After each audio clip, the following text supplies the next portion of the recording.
I'm going to speak today about the relationship between science and human values. Now, it's generally understood that questions of morality, questions of good and evil and right and wrong, are questions about which science officially has no opinion. It's thought that science can help us get what we value, but it can never tell us what we ought to value. And consequently, most people, I think most people probably here, think that science will never answer the most important questions in human life. Questions like what is worth living for, what is worth dying for, what constitutes a good life. So I'm going to argue that this is an illusion, that the separation between science and human values is an illusion, and actually quite a dangerous one at this point in human history. Now, it's often said that science cannot give us a foundation for morality and human values because science deals with facts, and facts and values seem to belong to different spheres. It's often thought that there's no description of the way the world is that can tell us how the world ought to be. But I think this is quite clearly untrue. But values are a certain kind of fact. They are facts about the well-being of conscious creatures. Why is it that we don't have ethical obligations toward rocks? Why don't we feel compassion for rocks? It's because we don't think rocks can suffer. And if we're more concerned about our fellow primates than we are about insects, as indeed we are, it's because we think they're exposed to a greater range of potential happiness and suffering. Now, the crucial thing to notice here is that this is a factual claim. This is something we could be right or wrong about. I mean, if we've misconstrued the relationship between biological complexity and the possibilities of experience, well, then we could be wrong about the inner lives of insects. Okay, and there is no notion, no version of human morality and human values that I've ever come across that is not at some point reducible to a concern about conscious experience and its possible changes. I mean, even if you get your values from religion, even if you think that good and evil ultimately relate to conditions after death, either to an eternity of happiness with God or an eternity of suffering in hell, you are still concerned about consciousness and its changes. And to say that such changes can persist after death is itself a factual claim, which, of course, may or may not be true. Now, to speak about the conditions of well-being in this life for human beings, we know that there's a continuum of such facts. We know that it's possible to live in a failed state, where everything that can go wrong does go wrong, where mothers cannot feed their children, where strangers cannot find the basis for peaceful collaboration, where people are murdered indiscriminately. And we know that it's possible to move along this continuum towards something quite a bit more idyllic, I mean, to a place where a conference like this is even conceivable. And we know that there are right and wrong answers to how to move in this space. Would adding cholera to the water be a good idea? Well, probably not. Would it be a good idea for everyone to believe in the evil eye so that when bad things happen to them, they immediately blame their neighbors? Probably not. There are truths to be known about how human communities flourish, whether or not we understand these truths. And morality relates to these truths. So in talking about values, we are talking about facts. Now, of course, our situation in the world can be understood at many levels. There's from the level of the genome on up to the level of economic systems and political arrangements. But if we're going to talk about human well-being, we are of necessity talking about the human brain, because we know that our experience of the world and of ourselves within it is realized in the brain, whatever happens after death. Even if the suicide bomber does get 72 virgins in the afterlife, in this life, his personality, his rather unfortunate personality, is the product of his brain. Okay, and so the contributions of culture, if culture changes us, as indeed it does, it changes us by changing our brains. And so therefore, whatever cultural variation there is in how human beings flourish can, at least in principle, be understood in the context of a maturing science of the mind, neuroscience, psychology, etc. So what I'm arguing is that values reduced to facts about the conscious experience of conscious beings, and we can therefore visualize a space of possible changes in the experience of these beings.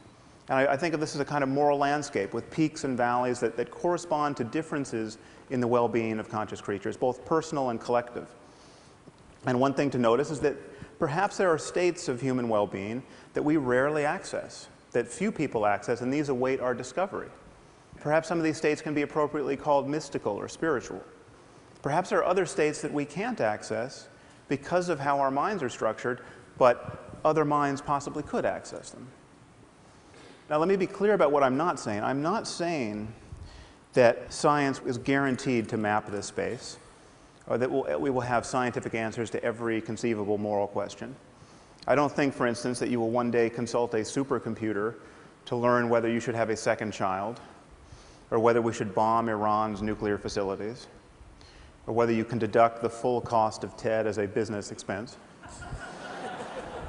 But if questions affect human well-being, then they do have answers, whether or not we can find them. And just admitting this, just admitting that there are right and wrong answers to the question of how humans flourish, will change the way we talk about morality, and will change our expectations of human cooperation in the future. And for instance, there are 21 states in our country where corporal punishment in the classroom is legal, where it is legal for a teacher to beat a child with a wooden board hard, raising large bruises and blisters and even breaking the skin. And hundreds of thousands of children, incidentally, are subjected to this every year. The locations of these enlightened districts, I think, will fail to surprise you. We're not talking about Connecticut. And the rationale for this behavior is explicitly religious. The creator of the universe himself has told us not to spare the rod lest we spoil the child. This is in Proverbs 13 and 20 and I believe 23. But we can ask the obvious question, okay, is it a good idea, generally speaking, to subject children to pain and violence and public humiliation as a way of encouraging healthy emotional development and good behavior? Okay. Is there any doubt that this question has an answer and that it matters? Now, many of you might worry that the notion of well-being is truly undefined and seemingly perpetually open to be reconstrued. And so then how, therefore, can there be an objective notion of well-being? Well, consider by analogy the concept of physical health. I mean, the concept of physical health is undefined, as we just heard from Michael Spector. It has changed over the years. When this statue was carved, the average life expectancy was probably 30. Okay, it's now around 80 in the developed world. There may come a time when we meddle with our genomes in such a way that not being able to run a marathon at age 200 will be considered a profound disability. You know, people will send you donations when you're in that condition. Notice that the fact that the concept of health is open, genuinely open for revision, does not make it vacuous. Okay, the distinction between a healthy person and a dead one is about as clear and consequential as any we make in science. Now, another thing to notice is there may be many peaks on the moral landscape. There may be equivalent ways to thrive. Okay, there may be equivalent ways to organize a human society so as to maximize human flourishing. Now, why wouldn't this undermine an objective morality? Well, think of how we talk about food. I would never be tempted to argue to you that there must be one right food to eat. There's clearly a range of materials that constitute healthy food. But there's nevertheless a clear distinction between food and poison. Okay, the fact that there are many right answers to the question, what is food, does not tempt us to say that there are no truths to be known about human nutrition. Now, many people worry that a universal morality would require moral precepts that admit of no exceptions. So for instance, if it's really wrong to lie, it must always be wrong to lie. And if you can find an exception, well, then there's no such thing as moral truth. Now, why would we think this? Consider, by analogy, the game of chess. Now, if you're going to play good chess, a principle like don't lose your queen is very good to follow. Okay, but it clearly admits of exceptions. I mean, there are moments where losing your queen is a brilliant thing to do. There are moments where it's the only good thing you can do. And yet, chess is a domain of perfect objectivity. The fact that there are exceptions here does not does not change that at all. Now, this brings us to the sorts of moves that people are apt to make in the moral sphere. Okay? Consider the great problem of women's bodies. What to do about them? Well, this is one thing you can do about them. You can cover them up. Now, it is the position, generally speaking, of our intellectual community that, while we might not like this, we might think of this as wrong in Boston or Palo Alto. Who are we to say that the proud denizens of an ancient culture are wrong to force their wives and daughters to live in cloth bags? I mean, who are we to say even that they're wrong to beat them with lengths of steel cable or throw battery acid in their faces if they decline the privilege of being smothered in this way? Okay, well, who are we not to say this? Who are we to pretend that we know so little about human well-being that we have to be non-judgmental about a practice like this? I'm not talking about voluntary wearing of a veil. I mean, women should be able to wear whatever they want, as far as I'm concerned. But what does voluntary mean in a community where, when a girl gets raped, her father's first impulse, rather often, is to murder her out of shame? Just let that fact detonate in your brain for a minute. Your daughter gets raped, and what you want to do is kill her.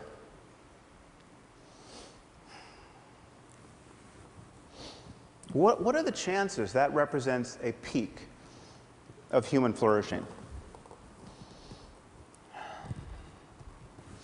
Now, to say this is not to say that we have got the perfect solution in our own society. I mean, for instance, this is what it's like to go to a newsstand almost anywhere in the civilized world. Now, granted, for many men, it may require a degree in philosophy to see something wrong with these images. But if we are in a reflective mood, we can ask, is this the perfect expression of psychological balance with respect to variables like youth and beauty in women's bodies? I mean, is this the optimal environment in which to raise our children? Probably not. Okay, so perhaps there's some place on the spectrum between these two extremes that represents a place of better balance. Okay?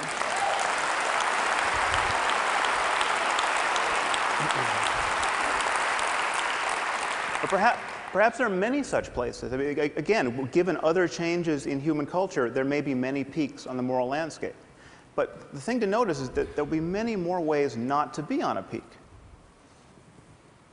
Now, the irony, from my perspective, is that the only people who seem to generally agree with me and who think that there are right and wrong answers to moral questions are religious demagogues of one form or another.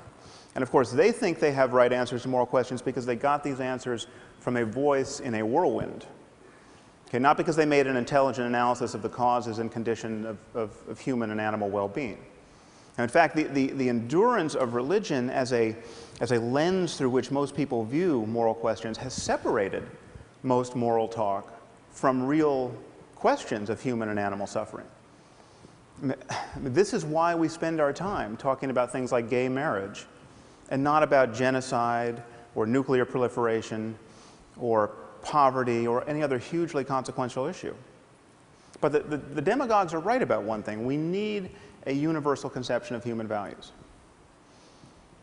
Now, what stands in the way of this? Well, one thing to notice is that we do something different when talking about morality, especially secular, academic, scientist types. When talking about morality, we value differences of opinion in a way that we don't in any other area of our lives. So, for instance, the Dalai Lama gets up every morning meditating on compassion, and he thinks that helping other human beings is an integral component of human happiness. Okay, on the other hand, we have someone like Ted Bundy. Ted Bundy was very fond of abducting and raping and torturing and killing young women. Okay, so we appear to have a genuine difference of opinion about how to profitably use one's time. Okay. Most Western intellectuals look at this situation and say, well, there's nothing for the Dalai Lama to be really right about, or for Ted Bundy to be really wrong about, that admits of a real argument that potentially falls within the purview of science.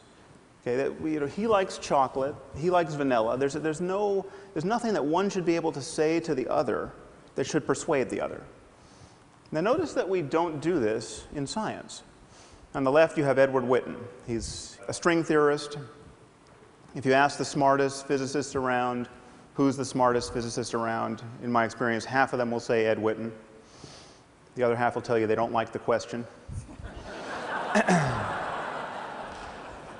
So, what would happen if I showed up at a physics conference and said string theory is bogus? You know, it doesn't resonate with me, it's not how I choose to view the universe at the smallest scale, I'm not a fan. Okay, well, nothing would happen because I'm not a physicist. I don't understand string theory. I'm the Ted Bundy of string theory. Okay? I wouldn't want to belong to any string theory club that would have me as a member. Okay? But this is just the point. Okay? Whenever we are talking about facts, certain opinions must be excluded. That is what it is to have a domain of expertise. That is what it is for knowledge to count. How have we convinced ourselves that in the moral sphere there is no such thing as moral expertise, or moral talent, or moral genius even? How have we convinced ourselves that every opinion has to count? How have we convinced ourselves that every culture has a point of view on these subjects worth considering? Does the Taliban have a point of view on physics that is worth considering? No. Okay. How is their ignorance any less obvious on the subject of human well-being?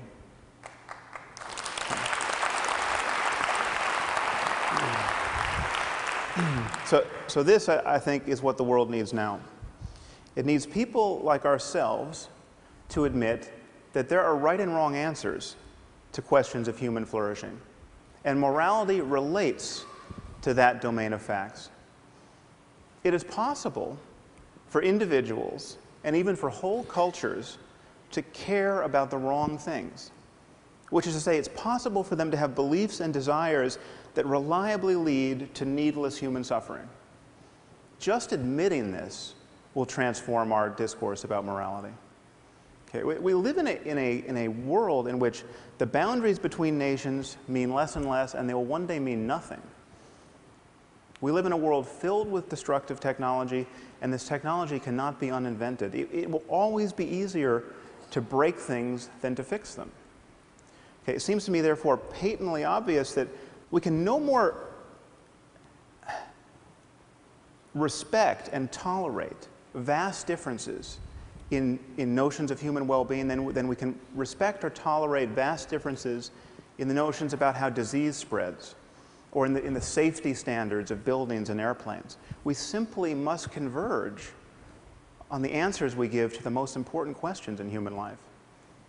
And to do that, we have to admit that these questions have answers. Thank you very much.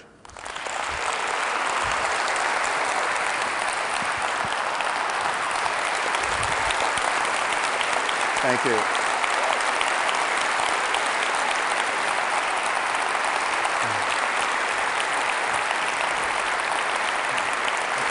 I've got a question. Sure. So, some combustible material there. Yeah. Whether in this audience or people elsewhere in the world hearing some of this may well be doing the screaming with rage thing after as well, some of them. Language seems to me is really important here. When you're talking about the veil, you're talking about women dressed in cloth bags. You know, I've lived in the Muslim world, spoken with a lot of Muslim women, and some of them would say something else. They would say, no, you know, this is a celebration of female specialness. It helps build that, and it's an expression, it's a result of the fact that, and this is arguably a sophisticated psychological view, that male lust is not to be trusted.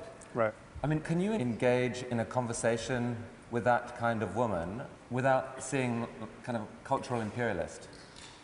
Yeah, well, I think this is, I tried to broach this in a sentence watching the clock ticking, but the question is, what is voluntary in a context where men have certain expectations and certain, and you're guaranteed to be treated in a certain way if you don't veil yourself. And so if anyone in this room wanted to wear a veil or a very funny hat or tattoo their faces. Or, I mean, I think we should be free to voluntarily do whatever we want, but we have to be honest about the constraints that these women are placed under. And so I think we shouldn't be so eager to always take their word for it, especially when it's 120 degrees out and you're wearing a full burqa.